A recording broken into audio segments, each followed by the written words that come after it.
Hi, my name is Jim O'Connor, and I'm a councilman here in the town of Islip. I proudly serve as the town of Islip's Disability Advisory Board Chair. Today's program, put on by the town of Islip, is an effort to increase outreach, awareness, and education about disability employment issues. Back in October of 2020, we celebrated National Disability Employment Awareness Month, also known by its acronym NDEAM. At that time, both myself and the town of Islip shared social media posts celebrating October as NDEAM, and I spoke with Supervisor Carpenter about working together on producing some informative videos on disability employment issues. Supervisor Carpenter has been a true leader in disability advocacy. Over her many years of public service, she has always supported disabled rights and the disability community.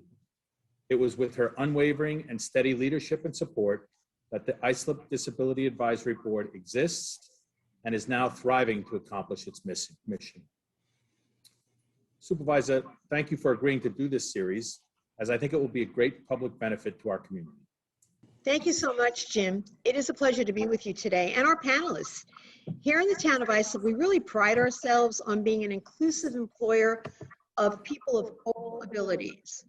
All of the buildings in our town of the Islip campus are ADA compliant, and throughout our facilities, we strive to provide ADA compliant recreational opportunities, such as our ADA Freedom Swings, currently available in 10 town playgrounds, and our 2 wheelchair accessible swings available at Byron Lake Playground in Oakdale and Alex DeGuardia Park in Holbrook.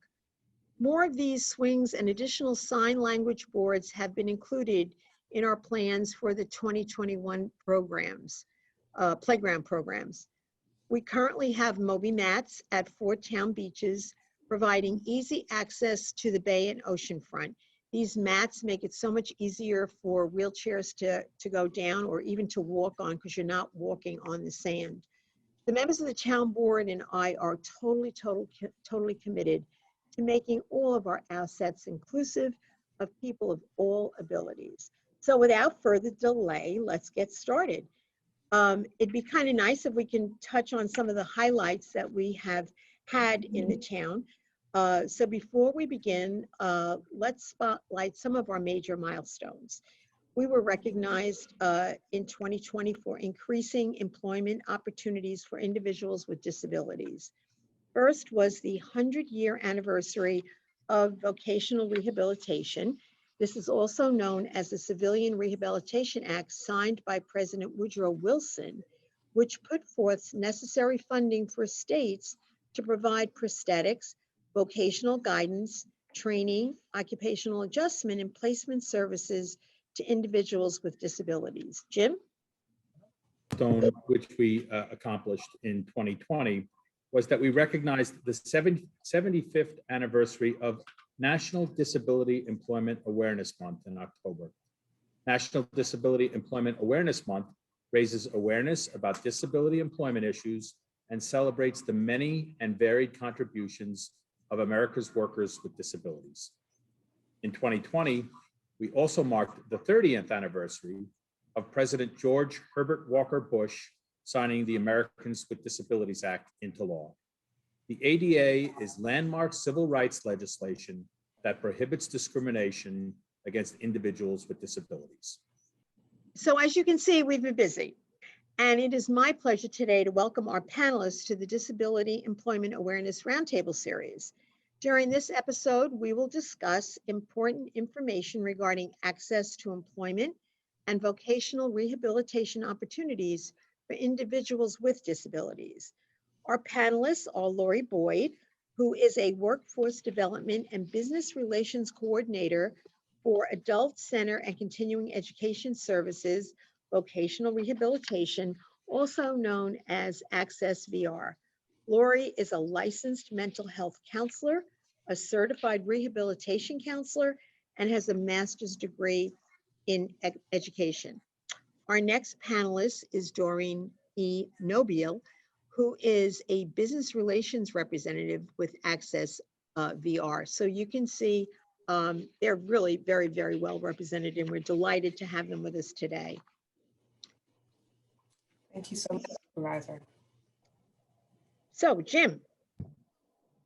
So ladies, we'd like to discuss some things that you're doing at ACCESVR and how you can help our residents, particularly in the town of Islip, with your services. But before we do that, we'd like to give you the opportunity to explain who you are and what you do. So I guess the first question we would ask is, Supervisor, why don't you take it for the first question? Sure. Tell us, what is adult career and continuing education services? Vocational rehabilitation, also called ACCES-VR.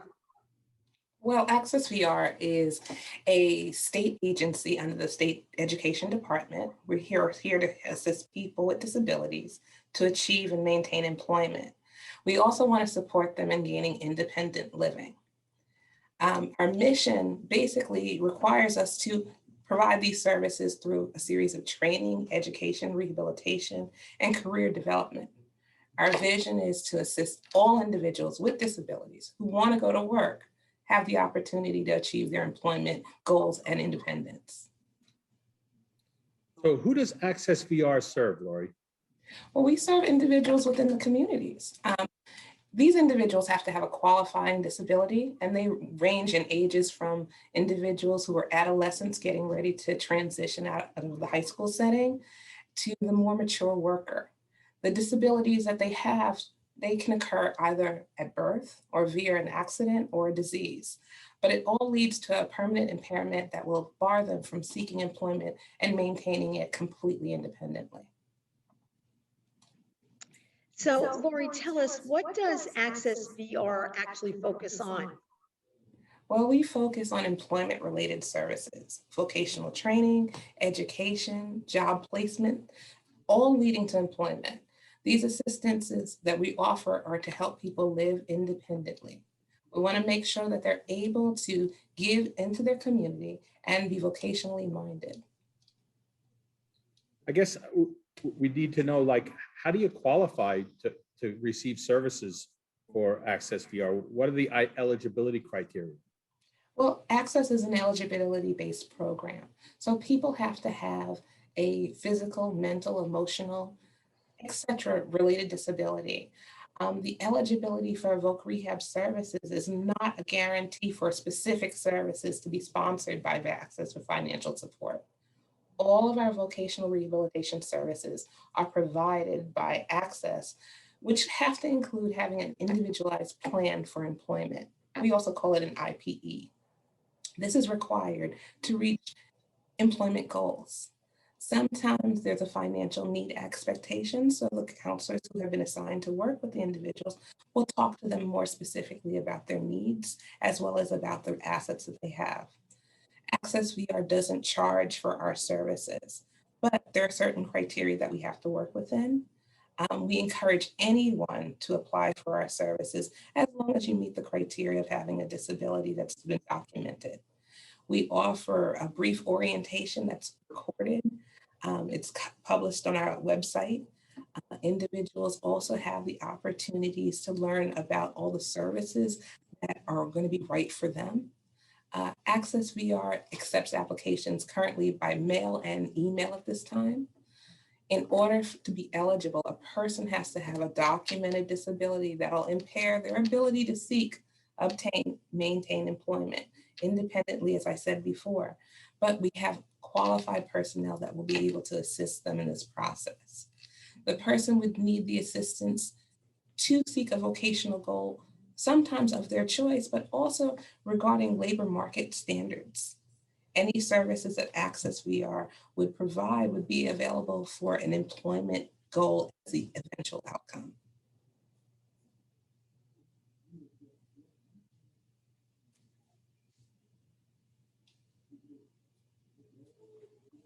I do have a question. With what has happened this past year, anyone who has developed COVID-19 health issues, would that be considered eligible criteria? If so, can you provide some examples? We're looking at long-term effects As we all know, COVID is an unprecedented situation. The virus was and it continues to be a detrimental crisis that's affected all of us in a variety of different ways, from economics to academics to social interaction and mental health.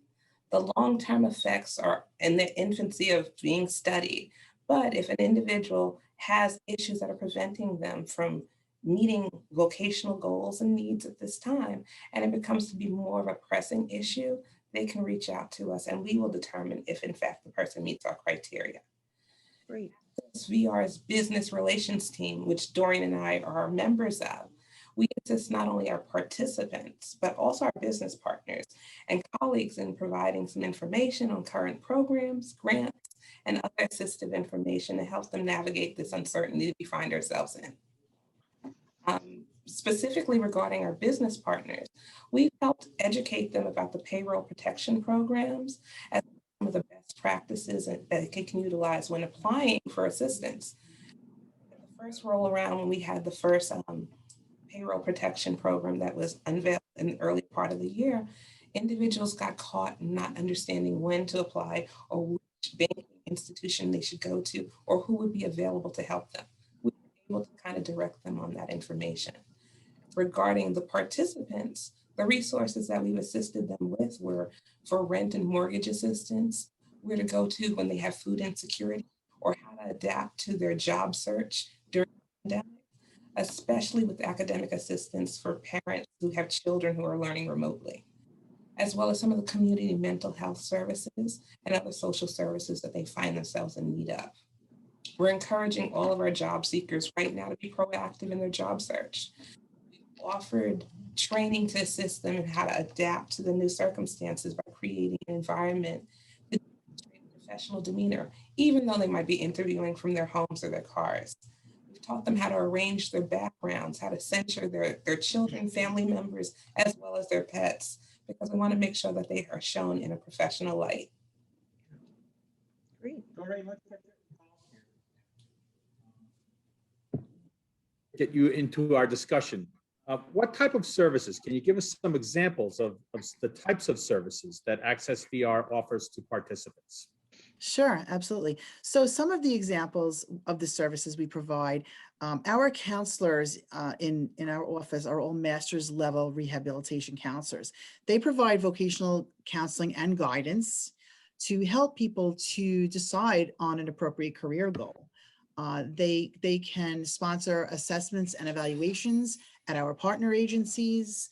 They can help with rehabilitation technology, special transportation, adaptive driver training, work readiness. Based on financial need, we can also sponsor people for college and trade schools, including tuition, textbooks, tools, and equipment. We also can sponsor help with tutoring, tutors, readers and note takers in college, and physical and mental health services, medical care for acute conditions, and sometimes even modifications to homes and vehicles. And we also, one of my favorite things to talk about is our work tryout and on-the-job training, which is really great. A great service that we provide to businesses and our participants.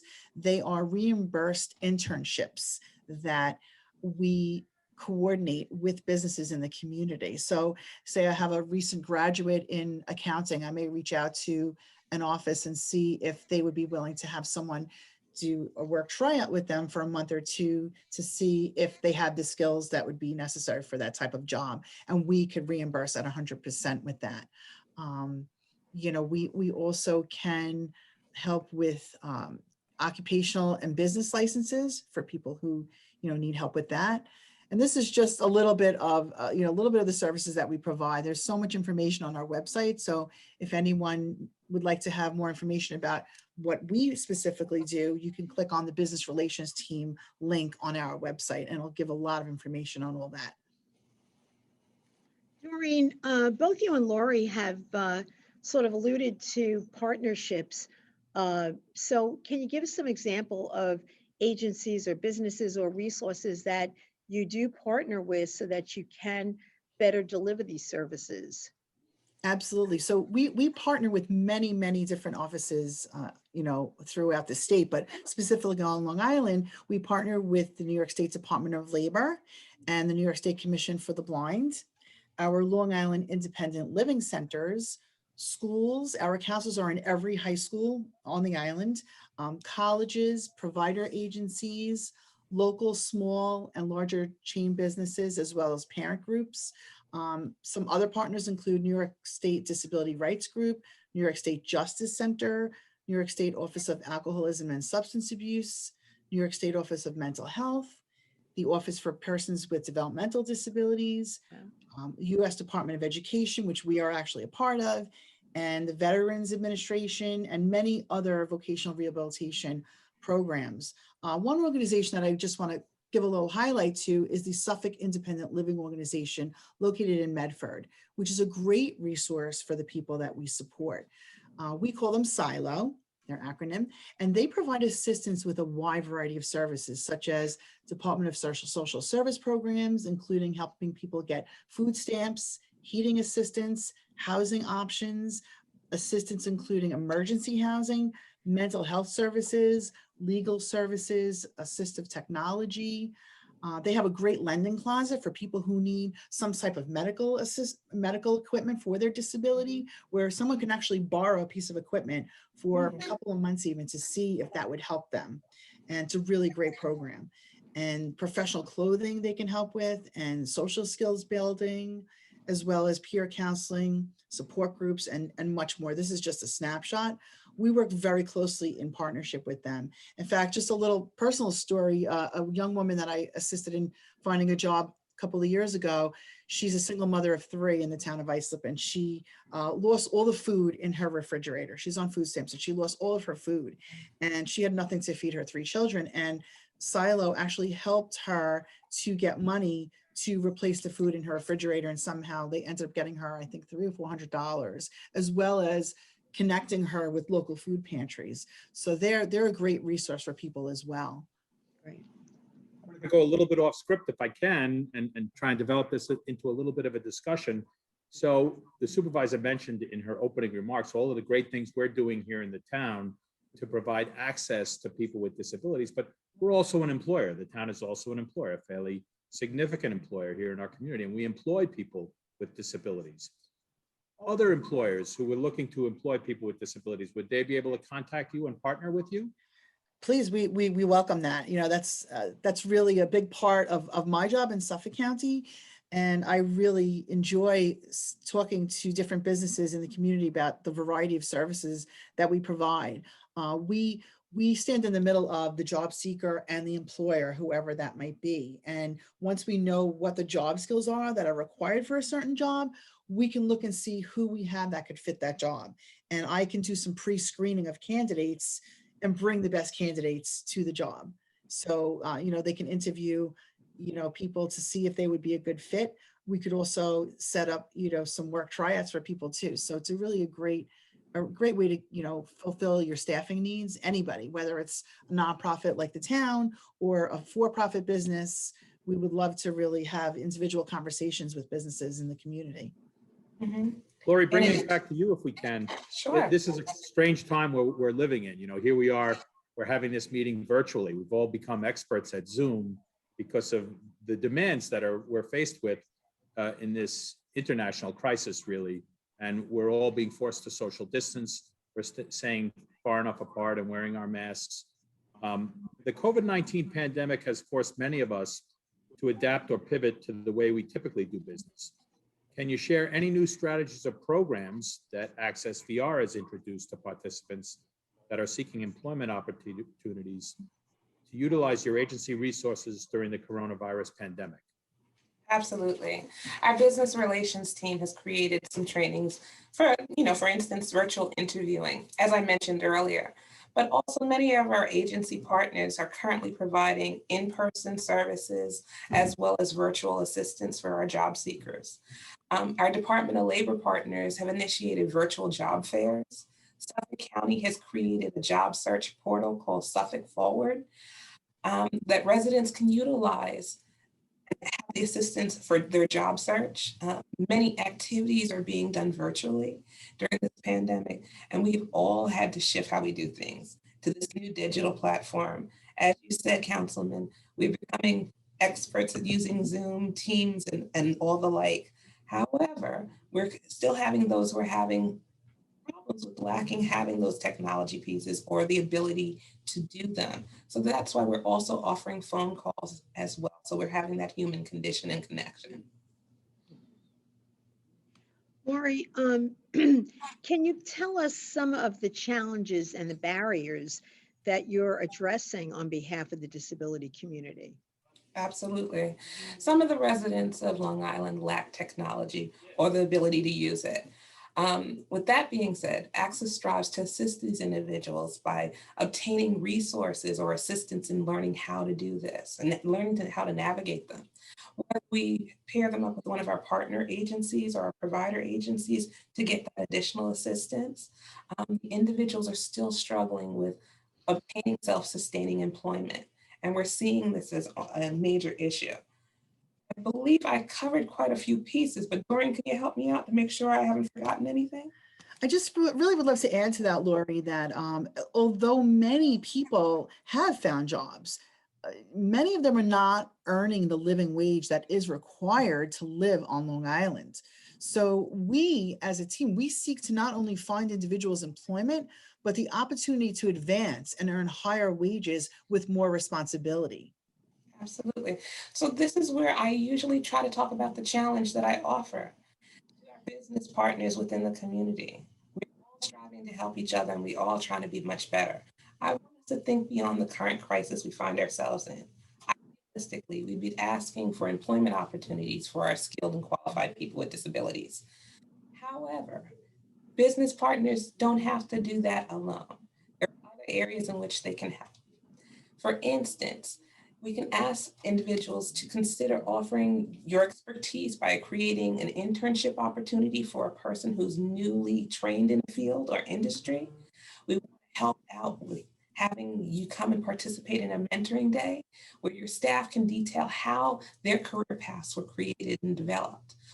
They can give information about their job or their field, thus exposing someone to a whole different venue that they were not aware of. Resource professionals can review resumes and give crucial feedback. So someone who's preparing to be interviewed so they can learn how to present themselves in the most appropriate professional light to employers. Well, Jim, I know you join me in thanking our panelists, Doreen Nobile and Lori Boyd, for being here with us today on our first episode of the Town of Islip Disability Employment Awareness Series to discuss access to employment and vocational rehab opportunities for individuals with disabilities. You know, hearing you talk about not only gaining employment, but advancing, I think that really sends a great message. And overall, so that people can live independently. I'm sure that any one of us, you know, you want to be independent, you want to be able to be on your own, but for someone who has to live with a disability, it makes it even more imperative that they get to that goal. And certainly what we've heard here today from the two of you, you really, really are making a difference in having people realize that dream in their lives. Jim? I too would like to really thank you. I mean, you know, we're doing a terrific job in terms of advocacy and making people aware. But as the father of a disabled individual, I can speak to you with passion from members of my community who say, we love awareness and it's very important that we have awareness, but people with disabilities want and they need jobs. They want to be contributing members of the society. So it's really important what you're doing and we really applaud you for it. And we just really want to thank you for having us too. You know, this is a message that, you know, we're trying so hard to get this message out to everyone. And with your help and with sharing this on social media, really hoping that, you know, some business owners will just take a few minutes out of their day just to have a conversation. That's really all I'm looking for at this point, you know, to see how we can partner together, you know. Thanks. So for more information or to learn more about becoming a participant in the wonderful programs offered by ACCESS-VR, please contact the dedicated team at ACCESS-VR. Their contact information will be provided on the screen at the end of the video. Additionally, if you or your loved one reside here in the town of Islip and you find yourself as a member of the disabled community, please feel free to reach out to my office. We'd be happy to help you with anything that you're working through. We would really look forward to hearing from you. Thank you so much. You know, Lori, again, Doreen and Jim, thank you. And on behalf of all of our colleagues here on the town board, I want to particularly thank Councilman Jim O'Connor for his hard work and dedication. He didn't hesitate when I reached out to him and asked if he would chair the Town of Islip Disability Advisory Board. He had accepted, as I said, without hesitation, and he's taken every single opportunity to elevate the quality of life for individuals with disabilities, from recreation, enrichment to employment. The councilman has embraced his role, and the community will truly benefit from his leadership.